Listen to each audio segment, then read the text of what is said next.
خواتین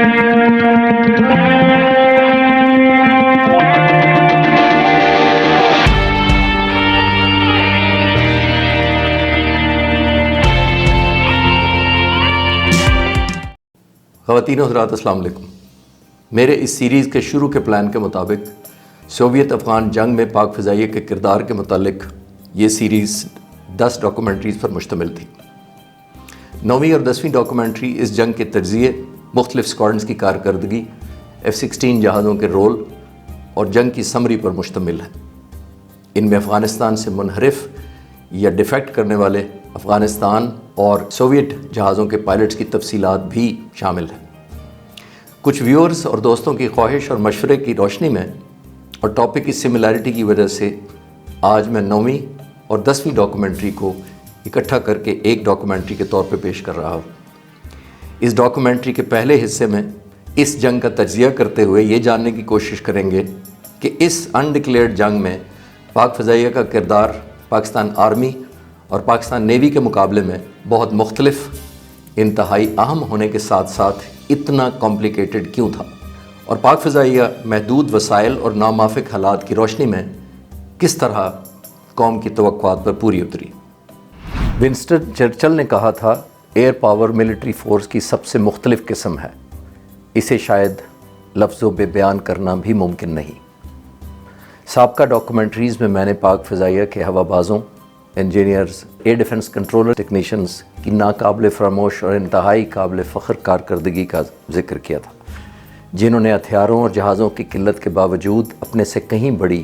اور اس وقت کی 2 میں سے ایک بڑی سپر پاور کا انتہائی دلیری سے مقابلہ کیا۔ آج کی آخری ڈاکومنٹری میں ان تمام مارکوں کا خلاصہ اور تجزیہ پیش کرنا چاہوں گا۔ سب سے پہلے میں یہ بتاتا چلوں کہ ڈیفنس کمیٹی آف کیبنٹ اور joint chief of staff committee نے پاکستان آرمی، نیوی اور فضائیہ کے سربراہوں کے ساتھ ایک طویل سوچ بچار کے بعد پاک فضائیہ اور پاکستان آرمی پر یہ ذمہ داری عائد کی کہ وہ سوویت یونین کے ساتھ حالات کو ایک حد سے زیادہ کشیدہ نہ ہونے دے۔ جیسا کہ میں نے پہلے بھی بتایا تھا کہ کسی بھی ایئر فورس کے فطری اور جارحانہ نوعیت کے کردار اور صلاحیت کی وجہ سے پاک فضائیہ کے لیے یہ جنگ مزید خطرناک بنانا اور طول دینا بہت آسان تھا۔ اسی وجہ سے اس جنگ کو محدود رکھنے کے لیے پاک فضائیہ پر بھاری ذمہ داری عائد ہوتی تھی۔ پاکستان کی اس پالیسی کے اہم نکات یہ تھے۔ نمبر 1، پاکستان کسی طرح بھی سوویت یونین کے خلاف جنگ لڑ کر افغان عوام کے لیے فتح حاصل نہیں کرنا چاہتا، بلکہ اس کا صرف مقصد یہ ہے کہ سیاسی اور اخلاقی طور پر افغان مزاحمت کا اس حد تک ساتھ دے جس میں جنگ کو محدود دائرے کے اندر رکھا جا سکے۔ نمبر 2، پاکستان کو حقیقی خطرہ ہندوستان سے ہے اور سوویت یونین کی افغانستان میں موجودگی کی وجہ سے اس خطرے میں بہت اضافہ ہو گیا تھا، کیونکہ ہندوستان کی طرف سے پاکستان کے خلاف کئی مرتبہ جارحانہ یا اوفینسو پوسچرنگ دیکھنے میں آئی، جس کی ایک مثال یہ ہے کہ ہندوستان نے سوویت یونین کے ساتھ مل کر کراچی کے ساحل سے دور رہتے ہوئے پاکستان کی سمندری سرحد کے قریب غیر معمولی جارحانہ کارروائیاں شروع کر دیں۔ انہی حالات کو دیکھتے ہوئے پہلی مرتبہ امریکن اسٹیٹ ڈپارٹمنٹ کے کچھ سینئر تجزیہ کاروں نے پاکستان کے تحفظات سے پوری طرح اتفاق کیا۔ نمبر 3، پاکستان کی مسلح افواج کے لیے ہونے والے تمام ماڈرنائزیشن کو ہندوستان کے خلاف دفاع کو ذہن میں رکھتے ہوئے ہی جاری رکھا جائے۔ نمبر 4، کسی بھی ممکنہ جنگ کی صورت میں پاک فضائیہ کی جنگی صلاحیتیں سوویت یونین کے مقابلے میں کم تر تھیں، خاص طور پر اس صورتحال میں جب یہ طویل جنگ کی صورت میں تبدیل ہو جاتی۔ نمبر 5، افغانستان کی اپنی ایئر فورس کی پاک فضائیہ کے مقابلے میں کم تربیت یافتہ اور کمزور حیثیت کے مد نظر سوویت یونین اپنی بھرپور فضائی قوت کے ساتھ پاک فضائیہ کے ساتھ براہ راست مقابلے میں آنے کا جواز پیدا کر سکتا ہے۔ نمبر 6، انہی بدلے ہوئے حالات کے پیش نظر پاکستان کی مسلح افواج کو اس بات کا بھی ادراک تھا کہ امریکہ اسے جدید اسلحہ اور خصوصاً F-16 جہاز دینے پر سوویت یونین کے خلاف مؤثر استعمال کرنے کی وجہ سے رضامند ہوا ہے۔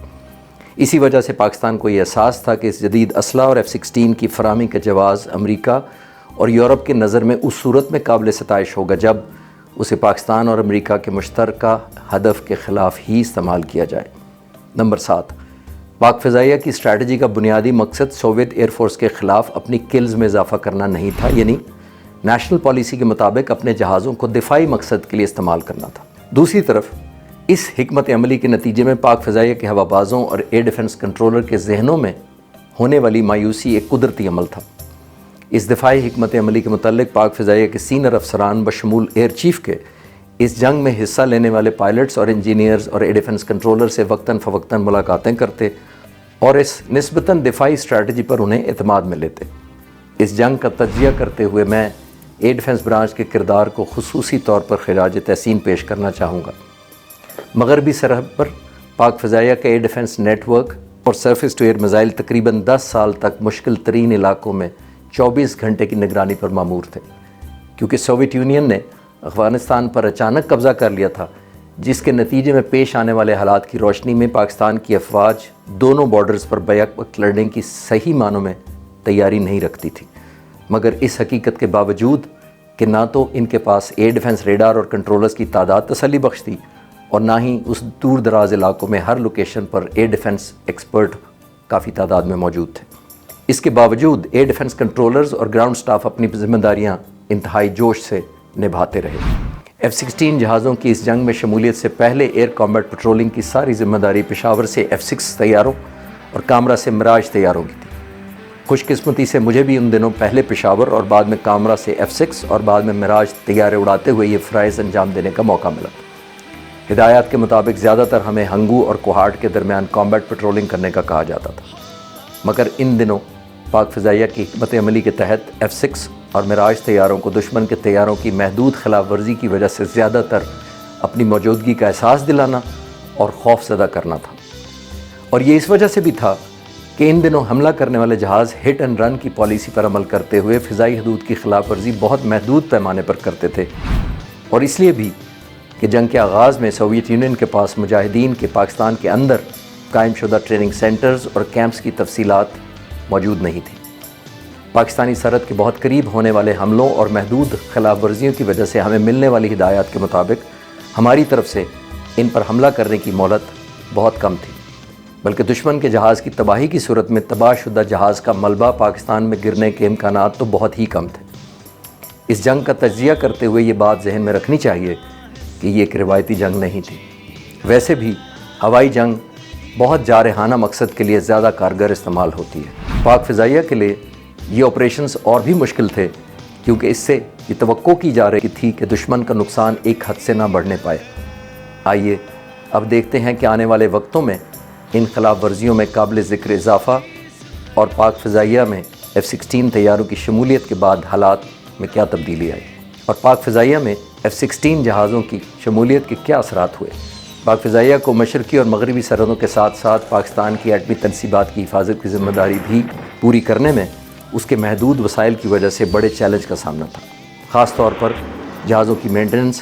F-16 جہازوں پر ٹریننگ اور آپریشنز کے مد نظر اسلحہ اور کنفیگریشن ایک دن میں کئی مرتبہ تبدیل کی جاتی تھی۔ یہ ڈیمانڈنگ صورتحال ٹیکنیشینز اور انجینئرز کے علاوہ پائلٹوں کے لیے خصوصی طور پر بڑا امتحان تھی۔ یہ بات ایک معمول بن چکی تھی کہ F-16 کے پائلٹ صبح ڈیوٹی پر آ کر 1 یا 2 کامبیٹ ایئر پٹرول کے مشن اڑتے اور پھر دوسری کنفیگریشن کے ساتھ زیر تربیت پائلٹس کے تحت ٹریننگ مشن فلائی کرتے، اور اسی رات ایک اور کنفیگریشن اور اسلحے اور میزائلوں کے ساتھ ٹریننگ اور آپریشنل مشن اڑتے، جس کے ساتھ ساتھ رات کے اوقات میں پاکستان کی ایٹمی تنصیبات کی حفاظت کی ذمہ داری بھی شامل تھی، جس کی وجہ سے ان کی ڈیوٹی کے مقرر کردہ حد کئی گھنٹے تجاوز کر جاتی۔ فلائنگ کے اوقات بھی بہت بے ربط تھے۔ ظاہر ہے یہ شیڈیول پائلٹس کے لیے فٹیگ اور تھکاوٹ کا باعث بنتا، لیکن یہ سب کچھ کر گزرنے کے بعد یہ تجربہ پاک فضائیہ کے پائلٹس، انجینئرز اور ٹیکنیشینز کے لیے ایک اثاثہ ثابت ہوا، جن کا انہیں آنے والے وقتوں میں بہت فائدہ ہوا۔ دوسری طرف ان سب فوائد کے ساتھ ساتھ بدقسمتی سے اپریل 1987 میں پاک فضائیہ کو ایک نقصان بھی اٹھانا پڑا، اور وہ بھی دشمن کی بجائے اپنے ہاتھ۔ یہ مغربی سرحد پر دشمن کے خلاف ایک کامبیٹ مشن کے دوران ہوا، جب پاک فضائیہ کے ایک سینئر پائلٹ نے دشمن کے خلاف ایکشن لیتے ہوئے انتہائی تیزی سے بدلتی ہوئی کامبیٹ سچویشن میں دشمن کا طیارہ سمجھتے ہوئے اپنا میزائل فائر کیا، جو کہ اپنے نمبر 2 کے جہاز کو جا لگا۔ خوش قسمتی سے پائلٹ جہاز سے ایجیکٹ کرنے میں کامیاب ہو گیا، اور زمین پر اترنے کے بعد مقامی اور قبائلی لوگوں سے بات چیت کرنے کے لیے ان کی مادری زبان پشتو بہت کام آئی، جس میں انہوں نے بآسانی انہیں سمجھایا کہ میں دشمن کا نہیں بلکہ پاک فضائیہ کا پائلٹ ہوں۔ اس واقعے کے فوراً بعد بذریعہ ہیلی کاپٹر انہیں بخیریت ریسکیو کر لیا گیا۔ خواتین و حضرات، اس 10 سالہ جنگ کے دوران بہت سے سوویت اور افغان پائلٹس منحرف ہو کر اپنے جہازوں اور ہیلی کاپٹر سمیت پاکستان کے ایئر بیسز یا پاک سرزمین پر آ کر لینڈ کر گئے، اور یہ جہاز آج بھی پاک فضائیہ کے کراچی میں واقع میوزیم میں وار ٹرافیز کے طور پر موجود ہے۔ آج کی ڈاکومنٹری کے دوسرے حصے میں ان جہازوں اور پائلٹس کی تفصیل جانیں گے اور ان کے ساتھ ساتھ اس جنگ کے چیلنجز کا مقابلہ کرنے کے لیے F-16 جہازوں پر کی گئی ماڈیفکیشنز اور اپ گریڈیشن کا ذکر بھی کریں گے، اور آخر میں پاک فضائیہ کے مختلف اسکواڈرنز اور جہازوں کی اور بالخصوص F-16 کی کارکردگی کا جائزہ اور سمری پیش کروں گا۔ جیسا کہ میں نے پہلے بھی بتایا تھا کہ پاک فضائیہ کی ایئر اسٹریٹجی کے مطابق دشمن کے بارے میں انتہائی محدود انٹیلیجنس ڈیٹا ہونے کی وجہ سے پاک فضائیہ کے ہوابازوں کو بہت محتاط رہنے کی ہدایات دی گئی تھیں، جس کی وجہ سے دشمن کو تباہ کرنے کے بہت سے یقینی مواقع ضائع ہوئے۔ انہی حالات کی روشنی میں پاک فضائیہ کے پائلٹوں کو ملنے والی ہدایات اور SOP پر سختی سے عمل کرنے کی ہدایت کی وجہ سے اس فرسٹریشن کا اندازہ لگانا مشکل نہیں جب دشمن ہمارے پائلٹ کے نشانے پر تھا۔ پائلٹ میزائل لانچ کرنے ہی والا تھا کہ اسے احساس ہوا کہ نشانہ بننے کی صورت میں دشمن کے جہاز کا ملبہ پاکستان کی حدود سے باہر گرے گا، اور بعد نخواستہ اسے اپنا اٹیک ادھورا چھوڑ کر مایوس واپس لوٹنا پڑا۔ وقت کے ساتھ ساتھ امریکہ سے ملنے والے F-16 جہازوں کی تعداد میں اضافہ ہوتا گیا۔ نئے F-16 جہازوں کے ساتھ پہلے سے موجود جہازوں پر مختلف اپ گریڈیشن کی گئیں۔ نمبر 1، F-16 کے ریڈار کو بلاک 55 کی جگہ بلاک S-55 سے اپ گریڈ کر دیا گیا۔ اس صلاحیت کا مطلب یہ تھا کہ سنگل ٹارگٹ ٹریک کی بجائے یہ ریڈار اب ٹارگٹ کو لاک کرنے کے بعد دوسرے ٹارگٹ کا پتہ بھی دیتا رہے گا، جس سے پائلٹ کی سچویشنل اویئرنیس بہت حد تک بڑھ جاتی تھی۔ پاک فضائیہ کی صلاحیت میں ایک اور قابل ذکر اضافہ F-16 طیاروں پر AIM-9L میزائل کے اضافے کا تھا۔ اس سے پہلے ان جہازوں پر صرف AIM-9P میزائل استعمال ہوتے تھے، جس کو فائر کرنے کے لیے فائر کرنے والے جہاز کو دشمن کے پیچھے پوزیشن کرنا لازم ہوتا تھا، یا کم از کم سائڈ پر، جبکہ نئے میزائل کے آنے سے دشمن پر حملہ سامنے سے بھی ہو سکتا تھا، یعنی ہیڈ آن۔ یہ پاک فضائیہ کے پائلٹس کے لیے ایک طرف بہت سہولت اور قابلیت میں اضافہ تھا، تو دوسری طرف اس کی ٹریننگ اور عبور حاصل کرنا اور اسے مؤثر طور پر استعمال کرنا بھی اتنا ہی بڑا چیلنج تھا، کیونکہ اس سے پہلے بنائے گئے تمام میزائل دشمن کے جہاز کے پیچھے یا کم از کم سائڈ پر پوزیشن کیے بغیر فائر نہیں کیے جا سکتے تھے۔ F-16 کی صلاحیت میں تیسرا اضافہ اپنے جہاز کے دشمن کے نشانے کی زد میں آنے کی وارننگ دینے والے یعنی RWR ریڈار وارننگ ریسیور کی شکل میں، جسے ALR-69 کی صورت میں اپ گریڈ کر دیا گیا۔ اپ گریڈیشن کی روشنی میں ہم یہ کہہ سکتے ہیں کہ F-16 پائلٹس کو کامبیٹ کا ایک حقیقی تجربہ ہوا، اور صحیح معنوں میں پائلٹ اور کنٹرولرز کو ایک ٹیم کے طور پر کام کرنے کی وجہ سے ان کے اعتماد میں بے پناہ اضافہ ہوا، اور اس اعتماد کی وجہ یہ بھی تھی کہ مغربی سرحد پر کیا جانے والا ہر ہاٹ اسکریمبل صحیح معنوں میں ایک ہاٹ مشن تھا، چاہے اس کا نتیجہ شوٹنگ کی صورت میں سامنے آیا یا نہ آیا، کیونکہ ہر دفعہ پائلٹ اور کنٹرولرز کو ایک حقیقی دشمن کا سامنا تھا، اور آپ کو بر وقت اپنے آپ کو تیار رکھنا پڑتا تھا کہ ایک نارمل کامبیٹ پیٹرولنگ کرتے ہوئے آپ کا مقابلہ کسی لمحے بھی دشمن سے ہو سکتا ہے۔ اسی جنگ کے نتیجے میں وار ٹرافیز کے طور پر افغانستان اور روسی ایئر فورس کے بہت سے جہاز منحرف ہو کر پاکستان کے ایئر بیسز یا پاکستان کی حدود کے اندر لینڈ کر گئے۔ ان جہازوں کی تفصیل کچھ یوں ہے۔ 26 اپریل 1981 کو ایک Mi-8 ہیلی کاپٹر پاکستان میں لینڈ کر گیا، جس کے پائلٹ تھے کیپٹن جمال۔ 20 نومبر 1983 کو ایک Su-7 پاکستان میں لینڈ کر گیا، اور جس کے پائلٹ تھے کیپٹن M نبی۔ 22 نومبر 1984 کو ایک AN-26 طیارہ پاکستان میں لینڈ کیا، جسے کرنل حاجی فقیر اڑا رہے تھے، اور بعد میں یہ طیارہ پاک فضائیہ نے اپنے زیر استعمال بھی رکھا۔ 13 جولائی 1985 کو ایک Mi-24 ہیلی کاپٹر پاکستان میں لینڈ کیا، جس کے پائلٹ تھے کیپٹن حسین۔ اسی طرح 16 جولائی 1985 کو ایک اور Mi-24 پاکستان میں لینڈ کیا، جس کے پائلٹ تھے کیپٹن داؤد۔ 23 اکتوبر 1986 کو میجر عبد المنیر اپنا ہیلی کاپٹر Mi-24 اڑاتے ہوئے پاکستان میں آ کر لینڈ کر گئے۔ 8 اگست 1988 کو ایک MiG-21 طیارہ جسے کیپٹن واسع اڑا رہے تھے پاکستان میں لینڈ کر گیا۔ 8 دسمبر 1988 کو ایک اور MiG-21 طیارہ جسے کیپٹن عبداللہ اڑا رہے تھے پاکستان میں لینڈ کر گیا۔ 3 جولائی 1999 کو ایک Mi-24 ہیلی کاپٹر جس کے پائلٹ تھے کیپٹن سخی اللہ پاکستان میں لینڈ کر گیا۔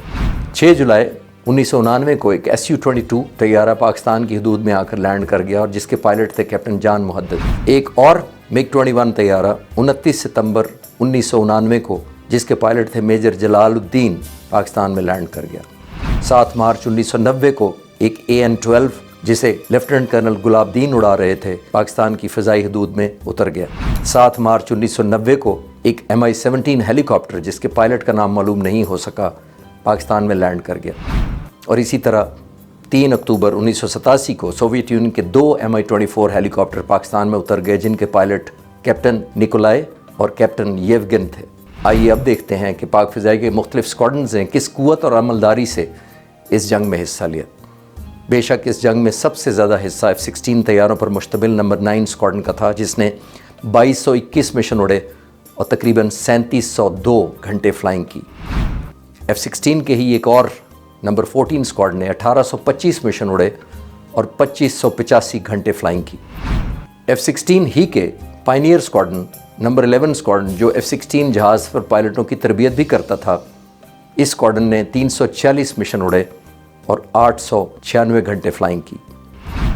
پشاور میں موجود F-6 پر مشتمل نمبر 15 اسکواڈن جس کا میں خود بھی حصہ تھا، اس اسکواڈن نے 2521 مشن اڑے اور 2142 گھنٹے فلائنگ کی۔ پشاور ہی میں موجود F-6 پر مشتمل ایک اور نمبر 26 اسکواڈن نے 2479 مشن اڑ کر 2395 گھنٹے فلائنگ کی۔ مراج طیاروں پر مشتمل نمبر 5 اسکواڈن نے 108 مشن اڑے اور 142 گھنٹے فلائنگ کی۔ کوئٹہ میں موجود F-6 پر مشتمل نمبر 23 اسکواڈن نے 737 مشن اڑے جس میں 564 گھنٹے فلائنگ کی گئی۔ کوئٹہ میں ہی موجود F-6 پر مشتمل ایک اور اسکواڈن نمبر 17 اسکواڈن نے 628 مشن اڑے اور 824 گھنٹے فلائنگ کی۔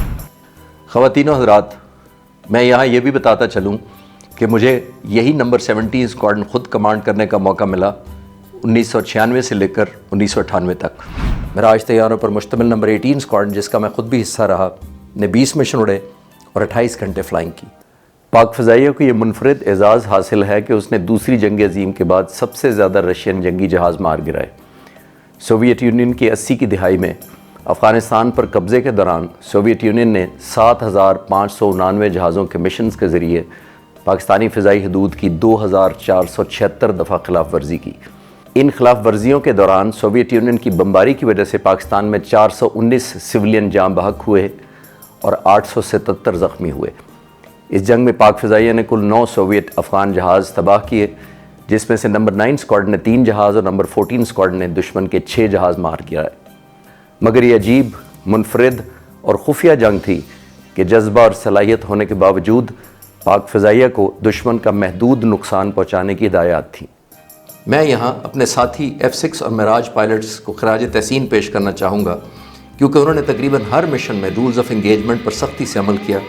اور انتہائی برداشت اور صبر کا مظاہرہ کرتے ہوئے ایک دفاعی حکمت عملی اپنائے رکھی جو ایک فائٹر پائلٹ کی فطرت اور تربیت کے بالکل برعکس ہے۔ اس قوت برداشت کا مظاہرہ چند ہفتے یا مہینے نہیں بلکہ سالوں تک جاری رہا۔ دوسری طرف ان اسکواڈن کے پائلٹس نے صحیح معنوں میں ملٹی ٹاسکنگ کا مظاہرہ کرتے ہوئے 3 ڈائریکشنز میں آپریٹ کیا، یعنی ایک ہی وقت میں وہ اپنے ہوم بیس سے مغربی سرحدوں کے ایئر ڈیفنس الرٹ کے ساتھ ساتھ چکلالہ راولپنڈی سے ایٹمی تنصیبات کے ایئر ڈیفنس کی ڈیوٹی کرنے کے علاوہ PIA کی چترال کی جانے والی فلائٹس کا دفاع بھی کرتے رہے، اور یہ اسکواڈن یہ سب آپریشنز کرنے کے دوران اپنی روٹین کی ٹریننگ بھی جاری رکھتے۔ مجموعی طور پر پاک فضائیہ نے اس جنگ میں 10,939 مشن اڑے اور 13,276 گھنٹے فلائنگ کی۔ یہ کسی بھی انٹرنیشنل سٹینڈرڈ کے مطابق نسبتاً چھوٹی ایئر فورس کے لیے بہت بڑی ایفرٹ تھی۔ اس بات کا اندازہ اس حقیقت سے بھی لگایا جا سکتا ہے کہ 1983 سے 1988 تک 6 سالوں کے درمیان پاک فضائیہ کے F-16 اسکواڈن نے کل 7,182 گھنٹے فلائنگ کی، اور ظاہر ہے اتنی بھرپور فلائنگ کا اثر جہازوں کی مینٹیننس پر مثبت نہیں ہوتا۔ سوویت یونین کی افغانستان میں موجودگی کے آخری سال پاک فضائیہ کے F-16 نے اپنی 85% فلائنگ کامبیٹ ایئر پیٹرولنگ کی شکل میں اڑی، جس کی 90% فلائنگ پاکستان کی مغربی سرحدوں پر اور باقیہ 10% پاکستان کی ایٹمی تنصیبات کی حفاظت کے لیے تھی۔ اس فلائنگ ایفرٹ کی وجہ سے ہر جہاز ایک مہینے میں اوسطاً 45 سے 55 گھنٹے فلائنگ کرتا، جو کہ معمول سے کہیں زیادہ ہے، اور جس سے جہازوں کی انجن، ایئر فریم اور لوجسٹک پر بھی بوجھ پڑتا۔ دوسری طرف پاکستان نے F-16 جہازوں کی قابل تعریف کارکردگی اور معمول سے زیادہ فلائنگ ایفرٹ کا بوجھ کم کرنے کے لیے امریکہ کو مزید F-16 طیاروں کا آرڈر کر دیا اور اس کی رقم بھی ادا کر دی، مگر بدقسمتی سے اکتوبر 1990 میں، یعنی سوویت یونین کے افغانستان سے انخلاء کے فوراً بعد، پریسلر امینڈمنٹ کو جواز بنا کر ان جہازوں کی سپلائی روک کر سوویت یونین کے خلاف پاکستان کی قابل ذکر کردار کو یہ اکثر نظر انداز کر دیا گیا، جو کہ تاریخ کا ایک افسوسناک حصہ ہے۔ ایک مضبوط فضائیہ کے بغیر ملک کسی بھی جارے کے رحم و کرم پر ہوتا ہے۔ پاکستان کو اپنی فضائیہ کو جلد از جلد تیار کرنا چاہیے، جو کسی بھی فضائیہ سے دوسرے نمبر پر نہ ہو۔ بابا قوم کی یہ دانشمندانہ اور لازوال نصیحت آنے والے لوگوں کے لیے رہنما اصول رہا، جنہوں نے برسوں سے پاک فضائیہ کو باعزت مقام دینے کے لیے اپنا کردار ادا کیا۔ آج میں تمام نیلی وردی والے افسران اور جوانوں کو خراج تحسین پیش کرنا چاہوں گا، جنہوں نے 1947 میں پاک فضائیہ کی بنیاد رکھنے کا آغاز عاجزانہ مگر پرعزم طریقے سے کیا، اور ان لوگوں کو جنہوں نے اس کے بعد کے دور میں اسے ترقی، صلاحیت اور عزت دار جگہ دی۔ تاہم وقت بہت کچھ بھلا دیتا ہے۔ ایسا نہ ہو کہ وقت کے ساتھ ساتھ ہم ترقی کے دوران ابتدائی جد و جہد کرنے والے ان بہادروں کے کارناموں اور قابل فخر لمحات کو بھول جائیں، اور نہ ہی ان بہادر افسروں اور جوانوں کو جنہوں نے عزم اور ہمت سے اپنی تمام تر کوششوں کو بروئے کار لا کر پی ایف کو اس مقام تک پہنچایا جہاں وہ آج ہے۔ ضروری ہے کہ پی ایف کی ترقی اور کارکردگی کی کہانی آئندہ نسلوں کے لیے ریکارڈ کی جائے۔ یہ ایک مؤثر فضائیہ راتوں رات نہیں بن گئی۔ ہمارے معاملے میں سیاسی، تکنیکی اور سب سے بڑھ کر معاشی مجبوریوں کی وجہ سے یہ اور بھی زیادہ مشکل تھا۔ پاکستان ایئر فورس کو اپنے قیام کے بعد ہی ایک جدید اور مؤثر ایئر فورس کے طور پر تیار کرنے کے لیے سخت اور طویل جد و جہد کرنی پڑی۔ میں اپنی تمام ڈاکومنٹریز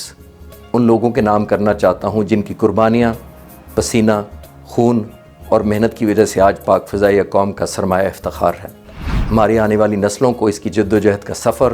اور کامیابیوں کے ساتھ ساتھ غلطیوں کا بھی علم ہونا چاہیے، تاکہ وہ ان چیلنجوں سے آگاہ ہوں جن کا ہم نے ماضی میں سامنا کیا، کیونکہ آئندہ بھی ہمیں ان کا سامنا کرنا پڑ سکتا ہے۔ پاکستان امن سے رہنا چاہتا ہے، لیکن محض خواہش سے یہ ممکن نہیں ہوتا۔ ہمیں پاکستان کی فضا کی دفاع کے لیے اپنی ریڈینس برقرار، جذبہ تازہ دم اور جد و جہد جاری رکھنی پڑے گی۔ خواتین و حضرات، اب تک پیش کی جانے والی تمام ڈاکومنٹریز میں نے ذکر کیا اپنے اور اپنے سے پہلے کے دور کے ان ہیروز کا جنہوں نے پاکستان کے لیے نمایاں کارنامے انجام دیے۔ آخر میں نیلی یونیفارم میں پاک فضائیہ کے نوجوان افسروں اور ایئر مینوں کے علاوہ اپنی قوم کے ان نوجوانوں سے مخاطب ہوتے ہوئے جنہوں نے کل پاک فضائیہ کا کنٹرول سنبھالنا ہے، کہنا چاہوں گا کہ آنے والے وقتوں میں آپ کی ذمہ داریاں آپ کو ایسی منزلوں تک لے جائیں گی جہاں آج کے انسان کا خیال اور گمان بھی نہ پہنچا ہو۔ آپ میں سے کچھ اتنے تیز رفتار جہاز اڑائیں گے جن کا شاید آج صرف تصور ہی ممکن ہے۔ آپ میں سے کچھ اتنی اونچی بلندیوں کو جا پہنچیں گے جہاں تک آج کے انسان کی سوچ کا پہنچنا بھی ناممکن ہے، اور آپ میں سے وہ بھی ہوں گے جو اپنے جہازوں پر میزائلوں اور بموں کا اتنا بھاری لوڈ اٹھا کر لے جائیں گے کہ اس سے پہلے کسی نے نہ اٹھایا ہوگا، اور آپ میں سے بہت سے بے پناہ طاقتور ہونے کے ساتھ ساتھ اتنے قابل بھروسہ ہوں گے کہ جن کے ہاتھوں میں اتنی تباہ کن اور خوفناک طاقت ہوگی کہ شاید آج کا انسان اور دور حاضر کی کوئی قوم اس کا تصور بھی نہیں کر سکتی۔ میری دعا ہے کہ جب ایسا وقت آئے تو آپ حق پر ہوں اور یہ سب کچھ اپنے دفاع میں کریں۔ جب آپ ایسے ارادے کریں تو اللہ تعالیٰ آپ کا مددگار، حامی اور رہنما ہو۔ Godspeed and happy landings. Pakistan زندہ باد۔